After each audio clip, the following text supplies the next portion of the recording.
ఈరోజు ఎర్లీ మార్నింగే నాకు 2 ఫోన్ కాల్స్ అయితే వచ్చినాయి. ఒక వెహికల్ ప్రాబ్లమ్ వచ్చేసి గేర్స్ పడట్లేదు, మీరు వచ్చి చూడాలని చెప్పేసి అన్నారు. సో అండ్ ఇంకొక సెకండ్ వెహికల్ వచ్చేసి ఓవర్ హీట్ అవుతుంది, మ్యాజిక్ ఎక్స్ప్రెస్ వెహికల్, మీరు వచ్చి చూడాలని చెప్పేసి అన్నారు. సో ఫస్ట్ గేర్స్ పడట్లేదు అన్నారు కదా, ఆ వెహికల్ దగ్గరికి వెళ్ళి సెకండ్ ఓవర్ హీట్ అయ్యే వెహికల్ దగ్గరికి వెళ్దాం. సో ఈ గేర్స్ పడని వెహికల్ ఏమో వడ్లూరు అనే ఒక గ్రామంలో ఉంది. అండ్ ఇప్పుడు నాతో ఉన్న ఈ తమ్ముడు వచ్చేసి ఆ కస్టమర్ యొక్క కొడుకే. వెహికల్ ఎక్కడైతే ఆగిందో అక్కడికి నన్ను తీసుకెళ్తున్నాడు.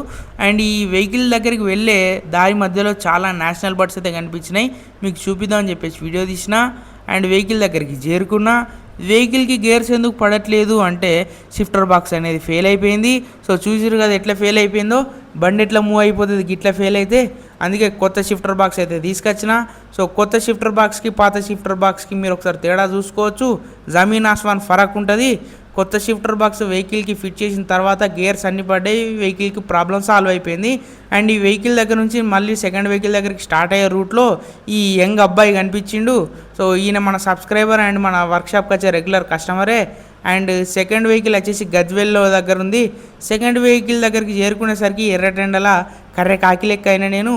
ఈ సెకండ్ వెహికల్ దగ్గరికి వచ్చిన తర్వాత ఇది ఎందుకు ఓవర్ హీట్ అవుతుందని సో పట్టి చూస్తే ఈ వెహికల్కి ఉన్న ప్రాబ్లం ఏంటి అంటే వాటర్ డమ్మీ పోవడం వల్ల ఈ వాటర్ పంపు డమ్మీలో నుంచి వాటర్ విపరీతంగా లీకేజ్ అయిపోయి వెహికల్ ఓవర్ హీట్ అయిపోయింది. సో వాటర్ పంపు ఎందుకన్నా మంచిదని తీసుకుపోవడం మంచిదైంది.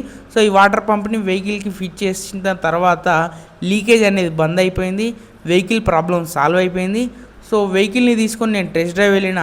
సో కస్టమర్ ఏమన్నారంటే, తమ్ముడు ఎర్రటెండేలా నువ్వు కర్రెడ్ కాకిలెక్క అయినావు కదా, సో జ్యూస్ తాగుదాం పా అని చెప్పేసి జ్యూస్ సెంటర్కి పోదాం పా అంటే జ్యూస్ సెంటర్కి అయితే వచ్చేసినాం. సో జ్యూస్ సెంటర్కి వెళ్ళిన తర్వాత ఒక జ్యూస్ అయితే తాగి ఇక అన్న నేను ఇంటికి పోతా అని చెప్పేసి అంటే సరే అని చెప్పేసి పొమ్మన్నాడు. సో నేను మళ్ళీ ఇంటికైతే తిరుగు ప్రయాణం అయినా. కరీంనగర్కి ఎంత దూరంలో ఉన్నాడో మీరు చూసుకోవచ్చు కదా. సో ఇంటికైతే చేరుకున్నా. సో ఈరోజుకి ఇంతే. సో ఉంటా బాయ్.